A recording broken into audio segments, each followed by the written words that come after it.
반갑습니다. 네, 오늘은 제가 근본주 중에 근본주 브룩필드에 대해서 소개를 해드릴까 합니다. 이 브룩필드 중에서도 브룩필드 인프라 스트럭처, 그 티커로 BIP에 대해서 첫 번째 시간을 다루어 보도록 하겠습니다. 아직 우리나라 유튜브에는 이런 근본주 중에 근본주인 BIP가 소개조차 되어 있지 않고 있습니다. 그래서 제가 처음으로 한번 소개를 해드릴까 하는데요. 오늘 알려드릴 주식은 브룩필드 계열사들 중에서 브룩필드 인프라스트럭처 파트너라 불리는 BIP입니다. 지금 차트를 보시면 완전한 박앤세일 기간은 아닌데, 그리고 배당 수익이 4%대라 저렴한 것 같진 않지만 미리 알고 있으면 낙폭 때마다 줍줍 하시면 될 것 같습니다. 오늘 소개해드릴 순서는 첫 번째, 기업 홈페이지 탐방, 두 번째, 인베스터데이의 스크립트를 보고 분석을 해보기, 세 번째, 뉴스를 살펴보고 배당금 알아보기, 네 번째, 커뮤니티 반응을 볼 건데요. 일단 본 영상에서는 영상 길이를 좀 제한하기 위해서 1번과 2번만 다루도록 하겠습니다. 혹시 궁금하신 분들은 3번, 4번은 저녁에 다루어 드리도록 하겠습니다. 자, 그러면 먼저 기업 홈페이지에 가서 브룩필드라는 회사가 뭐하는 회사인지 한번 저와 같이 살펴보도록 하겠습니다. 자, 브룩필드 인프라스트럭처 파트너스는 한번 보시면 일단 브룩필드 자체만 보면 에너지, 물, 수력이죠. 화물, 승객, 데이터 이동 및 저장을 위한 글로벌 인프라 네트워크의 소유자이자 운영자입니다. 그리고 정말 놀라운 게 회사 목표가 회사 홈페이지에 바로 나와 있는데요. 자기 자본의 12에서 15%를 장기 수익으로 거두겠다. 대단하죠? 거의 뭐 워렌 버핏급 이상을 거두겠다는 건데, 그리고 유통 부문에 있어서 5에서 9% 연간 성장을 하겠다. 그리고 본인들이 자랑을 하는 게 2008년 창립이래. 그러니까 창립은 아니고요. 정확하게 이야기를 하자면 상장이겠죠. 연복리 15%의 수익률을 성과로 거두고 있다. 뭐가? BIP가. 그래서 이 주식이 우리나라 시장에 소개가 안 된 게 놀라울 정도죠. 이런 근본주, 배당도 따박따박 주는데 왜 소개가 안 됐을까? 물론 분기 배당 주식이긴 합니다. 네, 분기 배당 주식이고 배당이 약간 삭감이 된 건 있어요.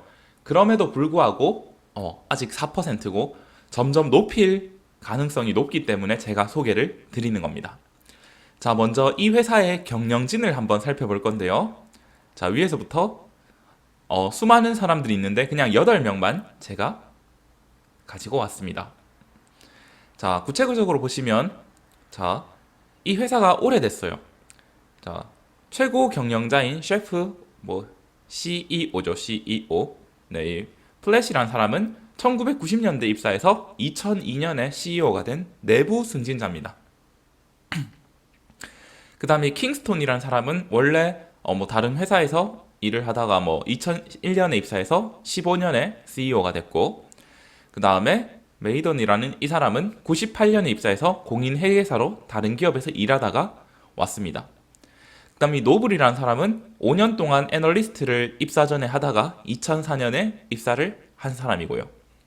그리고 이 인프라스트럭처 부분에서 좀 중요하게 볼 게 이 샘폴락이라는 사람인데 94년에 입사해서 공인 전문 회계사입니다.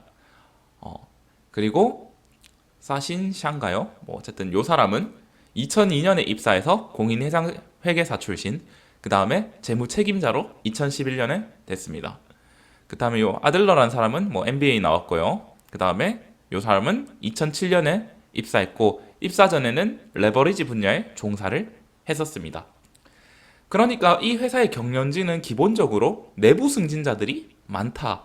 입사한 지 최소 10년 이상 된 사람들이 많다라는 거죠. 특히 여기에 셰프 같은 경우에는 90년대에 입사를 해서 거의 한 20년 가까이를 회사에 종사하고 있다. 그리고 우리 폴락 씨 같은 경우 지금 오늘 제가 소개드리는 이 인프라스트럭처를 담당하고 있는 CEO께서는 94년에 입사한 뼈가 굵은 이 사람이죠. 그래서 경영진들 역시도 이 회사에 오랫동안 헌신하면서 믿을 수 있는 사람들이다 라는 거 선생님들께서 한번 체크해 주시고요. 다음, 자, 본 회사가 투자하고 있는 지역을 한번 살펴보면요. 북미에 제가 잘못 본 거 아니겠죠? 349 빌리언. 우리 돈으로 뭐 어마어마하죠? 우리나라 외환 보유고가 한 뭐 500 빌리언 뭐 이렇게 된다고 하죠. 적을 때는. 근데 여기는 물론 브룩필드 계열사를 전부 다 합친 겁니다. 합쳤을 때 뭐 거의 349 빌리언. 거의 뭐 한 400조 가까이 되는 돈이겠죠. 뭐 삼전만큼 보유를 하고 있죠. 그거를 그냥 자산만으로. 그 다음에 유럽과 중동에서 뭐 이런 아일랜드, 그 다음에 UK, 영국, 그 다음 미들 이스트 이런 데서 또 97 빌리언 만큼의 자산을 보유하고 있고, 그리고 남미에 또 38 빌리언만큼의 투자를 하고 있다는 거죠. 브라질, 콜롬비아 등에 있는데요. 물론 여기에 리스크가 있습니다. 어떤 리스크가 있냐면 브라질의 헤알화가 지금 환율이 거의 망했죠. 가치가 너무 떨어져서 거기에 있어서 차손을 입고 있긴 한데, 환차손을 입고 있긴 한데, 그럼에도 불구하고 뒤에 나오지만 아주 매력적입니다. 그리고 마지막으로 아시아 태평양 지역, 특히 인도와 호주 지역에서 많은 투자를 하고 있는데 61 빌리언의 돈을 투자하고 있다. 그래서 이렇게 5대륙에 걸쳐서 수많은 기업들에 투자를 하고 있다는 겁니다. 자, 요걸 한번 살펴보시면 먼저 첫 번째 분야가 이 브룩필드에서 하는 첫 번째 분야가 리얼 에스테이트, 부동산 분야인데요. 203 빌리언에 22,000명의 고용주가 있고 이 정도의 스페이스가 있는데요. 보통 사무실, 소매점, 다가구, 아파트, 호텔, 기숙사, 창고 등을 운영하고 있습니다. 자, 이 리얼 에스테이트 부문에서 보시면 오피스가 있는데요. 여기에 우리 사우스 코리아도 나옵니다. 제가 검색을 하다 찾아보니까 여의도에 있는 국제금융센터 IFC몰이 이 브룩필드에 가지고 있는 오피스 중에 하나였습니다. 그래서 이런 부동산을 또 많이 가지고 있고요. 그리고 다음으로 우리가 지금 유심히 봐야 되는 게 인프라스트럭처 섹터인데요. 78 빌리언, 43,000명, 그 다음에 180명 이상의 전문가들이 있는데요. 유틸리티, 수송, 에너지, 데이터, 인프라 부문인데 오늘 제가 소개드릴 BIP가 바로 여기에 해당하는 주식이라고 보시면 됩니다. 자, 지금 시가총액이 한 14빌리언 정도인데 일단은 자산 자체가 78빌리언이니까 괜찮은 편이죠. BPS로 보면 한 0.2%, 0.2 정도 되겠죠. 자, 다음 브룩필드의 사업 파트는 Renewable Power, 재생 에너지라는 거죠. 우리로 치면 뭐 신재생 에너지, 태양광 같은 거죠. 수력, 풍력, 태양광과 저장 및 기타 재생 기술에 본인들이 전 세계 최대의 신재생 에너지 투자자라고 공언을 하고 있습니다. 실제로 뭐 50조 이상, 거의 60조 가까이 투자를 하고 있죠. 그 다음에 생산 시설만 5,300개에 달합니다. 이 브룩필드라는 회사가 왜 아직 우리나라에 많이 소개가 안 됐는지 의문일 정도죠. 그린 뉴딜 정책에 관련해서면 이쪽도 한번 봐야 될 텐데 말이죠. 그 다음에 사모펀드에 마찬가지로 여러 회사에 투자를 하고 있습니다. 그래서 이렇게 뭐 회사에 투자하는 것까지 진행을 하고 있고, 그 다음 마지막 사업 부분이 오크트리 캐피탈인데요. 이게 뭐냐면, 자, 투자 자산관리 회사인데 2019년에 인수를 해서 독립적으로 운영을 하도록 하고 있습니다. 그래서 주가를 보시면 배당 수익률이 높은데 불구하고 뭐 컷이 됐겠죠, 당연히. 부실증권 투자자이기 때문에 지금처럼 위기 상황에서는 뭐 좋은 성과를 거두기 힘들어 보이는데, 요거는 나중에 제가 한 번 더 분석을 해보겠습니다. 그래서 코로나 때 쭉 떨어졌다가 상당히 많이 회복을 했어요. 상당히 거의 뭐 전고점까지 거의 회복을 했는데 52주 최고가 28불인데 지금 26.54불이죠. 상당히 알짜 기업을 인수했나 봅니다. 그래서 어쨌든 이 브룩필드라는 회사는 보시면 리얼 에스테이트, 부동산, 그 다음에 인프라스트럭처, 인프라, 그 다음에 신재생 에너지, 그 다음에 사모펀드, 그 다음에 캐피탈 등을 종합적으로 운영하는 뭐 일종의 거의 ETF 느낌이죠. 그런 회사라고 보시면 되는데 오늘 제가 소개해드릴 것은 바로 BIP, 바로 브룩필드의 인프라스트럭처에 관련된 부문입니다. 이게 개별적으로 다 상장이 돼 있기 때문에 선생님들이 찾아보면 되는데요. 저는 9월 24일에 있었던 인베스터 데이의 이야기를 한번 가지고 와보도록 하겠습니다. 아주 따끈따끈한 버전인데요. 같이 한번 보면, 자, 2020년 9월 24일 인베스터 데이에서 CEO들이랑 CFO들이 다 나와서 발표를 하고 질의응답을 했습니다. 자, 여기에서 재밌는 이야기가 많이 나왔어요. 자, 글로벌 셧다운의 영향으로 이런 인프라 부문, 그 다음에 통신 운송 부문이 좋지 않지 않냐, 나쁘지 않냐라고 물어봤는데 우리는 위기 상황 속에서 더 빛이 났대요. 올해 우리는 더 많은 순수 투자자를 끌어모았는데 위기 속에서 우리의 사업 강점이 부각되었다는 거고, 실제 우리의 실적은 5% 미만으로밖에 이 셧다운의 영향을 받지 않았다라는 거예요. 근데 이런 코로나 같은 셧다운에도 불구하고 우리는 뭐 그런 영향이 미미하다, 5% 미만이다, 95%는 잘만 돌아갔다라는 겁니다. 그리고 두 번째, 유동성 부문에 있어서 우리는 자본시장 변동성에도 불구하고 최고의 유동성을 가지고 있다. 지금 한 4조가량 유동성을 보유하고 있고, 그리고 5년 내에 도래하는 부채도 없다 라고 이야기를 하고 있어요. 그리고 우리는 BBB 플러스, 트리플 B 플러스의 신용 등급을 받고 있다. 이 등급은 그냥 투자 적격 등급이라 보시면 되는데, 지금 우리나라 같은 경우에는 뭐 LG화학이나 뭐 현대기아차, 모비스 이런 게 뭐 BBB, 그리고 트리플 B 플러스로 S&P의 평가를 받고 있습니다. 물론 작년 기준이고 올해는 뭐 올랐을 수 있겠죠. 현대차 같은 경우에. 그래서 뭐 LG화학이나 현대기아차 그룹 정도의 신용 등급이라 보시면 될 것 같아요. 그리고 우리는 먼저 사고, 강화하고 팔고를 반복하여서 사업체들과 현금 흐름을 최적화하고 있고, 타기업에 비해서 돈을 끌어쓰는 데 있어서 강점이 있기에 우리의 이점은 강하다라고 이야기를 하고 있어요. 이게 우리 흔히 부동산이죠. 저점에서 매수를 해서 약간 인테리어 해서 다시 비싸게 팔고 그런 식으로 돌리는 거라 생각을 하면 되는데요. 올해 우리는 지금까지 5억 달러를 벌어들였다. 한 6,500억 정도 벌었다는 거죠. 그리고 현재 진행 중이고 남은 하반기에는 7억 달러 이상의 수익 창출을 기대한다. 합쳐서 1조 이상을 벌 것 같다라는 거죠. 그리고 이걸 다시 또 투자할 거다라고 이야기를 해주고 있습니다. 아주 상황이 괜찮죠. 그리고 두 번째, 우리는 2020년에 신나는 세 가지의 거래를 했다. 첫 번째, 영국 통신 사업에 뛰어들었는데 현금 흐름이 잘 고정돼서 잡혀진 2,000개의 타워들에 투자를 했다. 그래서 인빌딩이라고 들어보셨을 거예요. 그 내부에서 무선하는 그런 타워들을 통신 사업에서 가져왔다. 그 다음에 요게 좀 핵심적인 건데, 원래는 작년에 마무리가 되었어야 됐는 건데 올해 마무리를 했는 겁니다. 인도의 통신탑 거래를 진행을 했다고 합니다. 무려 13만 5천 개의 타워. 솔직히 말해서 너무 흥미진진하대요. 그 규모가 워낙 크기 때문에. 하지만 우린 뭘 본다? 인도 시장의 성장성과 거래 상대방의 신뢰성, 그 다음에 우리는 현금 흐름이 뒷받침되기에 이 투자는 잘 될 것이라고 이야기를 하고 있습니다.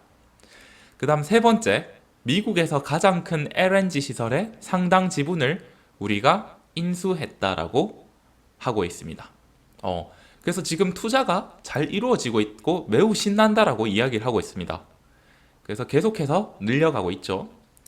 그 다음에 또 이 사람들이 강조했는 게 BIPC라고 해서 브룩필드 인프라스트럭처를 그 클래스 A라고 해서 스피노프 캐나다로 분할을 했다고 합니다. 그래서 일반 투자자의 접근을 더 높였고 이게 러셀 2000 지수에 산입까지 시켰다. 작년 인베스터 데이 때 내가 얘기했던 거 그대로 실현을 했다라고 이야기를 하고 있죠. 그래서 뭐 투자자들 접근을 높였다라는 거죠. 자, 그래서 뭐 옛날에는 2군데 상장돼 있었는데 이제 캐나다까지 3군데 상장이 돼 있다라는 거죠. 다음, 자, 실적을 봤을 때 아주 놀랍습니다.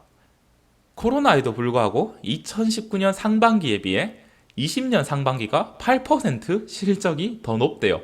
전체 실적에서 5%가 영향을 받았음에도 불구하고 우리는 실적이 더 높다라는 겁니다. 우리 회사의 현금 흐름은 세 가지 분야에서 나오는데요. 비즈니스, 유틸리티, 데이터 및 에너지에서 70%의 현금 흐름이 나오는데 이 세 개가 얼마나 탄탄하고 유기적 성장을 하는지 우리는 실적으로 보여주었다는 겁니다. 상반기에. 그래서 쭉쭉쭉쭉 계속 좋은 얘기예요. 비즈니스 부문, 오피스 부문, 유틸리티 부문, 데이터 에너지에서 우리가 이렇게 잘했다, 잘했다, 잘했다 하는데 다만 안 좋은 이야기가 두 군데서 있는데 운송과 항만 부문입니다. 운송 부문은 우리 포트폴리오의 30% 미만을 차지하는데 글로벌 셧다운의 영향이 가장 컸던 파트가 이 파트래요. 근데 전체 FFO 중에 3% 정도가 영향을 받았고 이거는 가까운 미래 개선되리라 본다. 그나마 다행인 거는 운송 부문의 50%가 철도 부문인데 이 철도 중에서 50%가 하방 보호를 받는다. 즉 최소 물동량 보장을 받는 사업이다. 옛날에 그 맥쿼리 인프라 같은 회사들이 그 우리나라에서 투자할 때 뭐 최소 그런 거 받았잖아요. 보장 금액. 그것 때문에 말이 많았는데 세금으로 보장해 준다고. 어쨌든 그거를 마찬가지로 받고 있다라는 거죠. 어쨌든 운송 부문은 좋지 않았다라는 거죠. 그래서 3% 정도가 영향을 받았다. 운송 부문 때문에. 다음으로 또 안 좋았는 부문이 항만 부문인데요. 우리 회사 전체 현금 흐름 중 5% 미만인데 여기에서 15%의 하락이 있었다. 그래서 항만이랑 운송이 안 됐다. 하지만 전체적으로 미치는 영향은 미미하다. 왜? 우리의 사업은 대부분 이 세 가지에서 나오니까. 비즈니스, 유틸리티, 데이터 및 에너지에서 나와서 아직 탄탄하다라는 겁니다. 그리고 우리는 2021년이 매우 기대된다는 겁니다. 첫 번째, 우리 회사가 셧다운 관련해서 2천만 달러가 줄어들었는데 이게 뭐 다시 시작이 될 것이다. 그리고 브라질 헤아라의 환차손이 이제 환차익으로 좀 반등되지 않을까 기대를 하고 있고요. 작년 말에 인도 그 13만 5천 개 타워 거래될 거라 생각해서 올해부터 잡힐 줄 알았는데 지연이 됐죠. 하지만 다행스럽게 올해 마감이 되어서 내년부터 소득이 창출이 된다. 즉 내년에는 상승할 일밖에 없다라는 게 지금 인베스터데이입니다. 물론 올해도 상승을 했지만 올해도 상승을 했는데 내년에 더 상승한다는 거예요. 자 봅시다. 올해도 뭐라고 하는 거예요? 상반기 실적이 전분기 대비 상승을 했는데 내년에는 더 상승할 일밖에 없다라는 겁니다. 지금 계속 이야기를 하는 게. 자, 그 다음에 투자에 대해서 계속 이야기를 해주고 있는데요. 우리는 5개 대륙에 80명의 투자 전문가가 서로서로 성장을 해온다. 지난 3년 동안 65% 북미, 유럽, 남미, 호주, 인도에 집중 투자를 해왔고 섹터별로는 에너지 55%, 데이터 및 운송에 20에서 25%를 넣었다. 우리는 매년 4억 달러씩 꾸준하게 성장을 위한 프로젝트를 추진하고 있다. 4천억씩 넣는다는 거죠, 계속. 그리고 사모펀드에도 4조씩 넣는다는 거죠, 4억 달러면. 네. 4조씩 넣고 있고. 그래서 한 5천억 정도죠. 제가 잘못 얘기를 했네요. 5천억 정도를 꾸준하게 넣고 있고, 제가 자꾸 빌리언이랑 그냥 달러랑 헷갈리네요. 그래서 5천억 정도를 매년 넣고 있고, 사모펀드에도 현재 올해까지 얼마? 1조 3천억을 넣고 있다는 거죠. 그래서 매년 5천억, 그 다음에 사모펀드에도 거의 뭐 1조 5천억 정도를 넣고 있다. 근데 이 사람들이 계속 얘기하는 게 뭐냐면 그겁니다. 불확실하대요. 경제적 패러다임이 코로나로 인해서 많이 바뀔 것 같고 불확실성이 많다. 특히 국가 전체에 금융위기가 오지 않을까 두려움도 있대요, 자기들은. 그럼에도 불구하고 우리는 현재 70에서 75%를 선진국에, 나머지를 신흥국에 투자하면서 우리의 장점인 대규모 자본 지출을 수반하는 사업에서 아주 좋은 성과를 거두고 있다. 특히 최근에 에너지 사업 분야에 들어가는 걸 너무 좋아한대요. 그래서 지금 대부분의 사업이 55%가 에너지 사업이죠.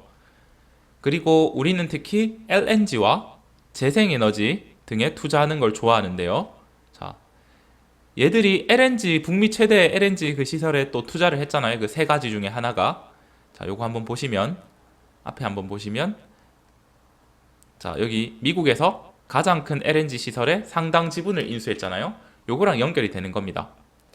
그래서 얘들은 지금 LNG에 대해서 매우 좋아한다. 왜? 화석연료에 비해서 부가가치가 높으니까 LNG와 재생에너지 등이. 그래서 지금 에너지 기업으로 탈바꿈하려고 또 노력을 하고 있다는 거죠. 그래서 뭐 옛날에는 운송, 항만 이런 인프라에 중점을 뒀다면 에너지 기업, 타워, 통신 쪽으로도 발을 뻗으면서 상당한 투자를 하고 있다. 그 다음에 신흥국과 선진국에 잘 포트폴리오를 밸런싱해서 넣어주고 있다라는 거 확인을 할 수 있을 겁니다. 다음으로 자, 우리의 수익을 한번 살펴보자면 자, 영업 현금 흐름, 그러니까 사업 통해서 벌어들인 게 일반적으로 2억 달러. 이게 현금 흐름의 15% 정도래요. 그리고 주식을 통해서 뭐 가져오는 거, 뭐 자사주를 통해 배당을 받거나 혹은 뭐 증자 같은 걸 하겠죠. 이걸 통해서 가져오고 그 다음에 가장 많은 거, 이게 뭐 25%라면 가장 많은 게 뭐냐면 자본의 재활용, 뭐 말은 그냥 재활용이라 했는데 투자, 업그레이드, 매각을 통해 60% 정도를 현금 흐름에서 60% 정도를 가져오는데요. 지난 1년 동안 4개를 엑시트 했는데 평균 15%의 투자 수익을 얻었다. 되게 잘하죠, 투자를. 네, 그래서 이런 방식으로 수익을 얻고 있다. 우리는 다양한 방법으로 수익 창출이 예상되고 이는 더 성장하리라 생각이 된다. 근데 이 3번이 비중이 엄청 크죠. 60%니까. 근데 우리는 이런 매각만이 답이 아니라고 생각하고 다양한 방법으로 자금을 모은다고 하고 있죠. 그래서 또 2천억 달러를 5.115%로 조달을 했다. 좀 비싼 것 같은데 그래도 뭐 잘 조달을 했나 보죠. 그리고 저금리의 시대, 불확실성의 시대에서 이 BIP는 당신의 성장을 위한 좋은 동력이 될 거라고 생각한다고 회사에서 밝혀주고 있습니다. 우리가 원하는 건 안정적인 성장과 배당이죠. 그래서 이 BIP라는 거는 충분히 좋은 성장 동력이 될 거라고 우리에게 이야기를 해주고 있습니다. 자, 여기까지 한번 살펴봤으면 마지막으로 Q&A만 몇 개 보도록 할 건데요. 자, the first question is how do you marry being a long-term investor with your strategy to recycle stabilized asset? 자, 이게 그거죠. 자산을 재활용하는 60%나 되는 그 방법이죠. 전략인데 그렇게 사서 업그레이드 시켜서 매각하는 이 전략, 여기에 대해서 얼마나 롱텀 관점으로 너는 하고 있냐. 그래서 롱텀 투자자로서 너는 뭐 결혼을 했냐. 그래서 장기 투자자들 관점에서 했냐라는 건데 뭐 보기에 따라 다르다라고 원론적인 답변을 하죠. 사업 계획 세울 때 오랜 시간이 걸리는 편인데 근데 또 어떤 경우에는 빠른 시간에 결정할 것 같대요. 빠른 시간에 많은 돈을 벌 것 같으면 신속하게 움직인 케이스도 있다. 근데 우리는 보통 투자를 할 때 파트너들과 함께 하기 때문에 한정이 있대요. 기한이 일반적으로 정해진 편이다. 엑시트를 할 때 그 기한을 약간 정해놓고 한대요. 그렇지만 단기적 관점에서 수익을 내려는 게 아니라 장기적 이점을 보려는 것이 우리의 투자 관점이다. 즉, 이 전략을 취할 때도 단기적으로 단기 차익을 먹으려는 게 아니라 장기적으로 우상향할 거라고 봤을 때 우리가 일정 기간을 잡고 한 이쯤에서 팔아버린다는 거죠. 그래서 이렇게 한다라는 거고, 그 다음에 롱텀 인베스터로서 하냐가 아니라 이 사람들은 뭐 때때로 롱텀일 수도 있고 때때로 쇼트일 수도 있다는 거죠. 어떤 거에 따라서 의사결정은 달라진다는 겁니다. 두 번째 질문. 자, 여기에 What piece of the digital infrastructure chain are you most excited about? How will you take advantage of that? 네가 제일 재밌어하고 그 다음에 이점이 있다고 생각하는 디지털 인프라스트럭처 체인은 뭐냐? 라고 하고요. 그 다음에 두 번째 질문이 두 개예요. Where does Fiverr fit into your portfolio thought? 자, Fiverr는 원래는 섬유인데 흔히 광섬유랍니다. 우리 인터넷에 들어오는 광 케이블 같은 건데 그래서 너의 포트폴리오에 들어가 있는 거에 대해 어떻게 생각하냐라고 하는데 파이버가 자, 두 가지 질문에 차례로 답을 하죠. 자기는 데이터 인프라 부분의 많은 부분을 좋아한대요. 특히 뭐 데이터 센터 아니면 저장소 개발 등이 미래에 큰 성장 잠재력이 있을 것 같아서 이런 부분들을 좋아하고 있다. 그 다음에 광섬유 사업은 진입 장벽이 매우 높은 흥미로운 자산이래요. 대부분의 경우 이 분야는 장기로 계약할 수 있는 건 아니지만 한 번 선을 깔고 나면 우리는 그 경쟁을 할 때 비용 우위가 매우 좋대요. 그러니까 자기들은 저렴한 가격에 때려 박을 수 있을 정도로 자산이 많기 때문에 이거를 깔고 나서 우리는 경쟁에 이길 확률이 높기 때문에 이걸 포트폴리오에 잘 넣고 있대요. 그리고 진입 장벽이 높기 때문에. 자, 여기까지 그 질의응답이 몇 가지 정도가 진행이 되었었는데요. 전체적으로 오늘 선생님들과 저는 브룩필드 인프라스트럭처의 첫 번째 근본주인 BIP, 자, 배당 수익률 4%대, 그 다음에 코로나 이전까지 거의 회복된 박앤세일은 아니지만 장기 투자자들한테 좋은 주식을 한번 소개를 해드렸습니다. 그래서 기업 홈페이지 탐방과 인베스터 데이를 같이 보았는데요. 자, 오늘 저녁에는 뉴스를 살펴보고 그 다음에 커뮤니티의 반응을 통해 일반 투자자의 생각도 한번 읽어보도록 하겠습니다. 이 자료를 만드는데 한 3시간 정도가 걸려서 조금 시간이 오래 걸리는데요. 제가 컴퓨터가 능숙하지 않다 보니까 자, 천천히 기다려 주시면 오늘 저녁에 네, 마지막 브룩필드 인프라스트럭처 2를 올려드리도록 하겠습니다. 감사합니다.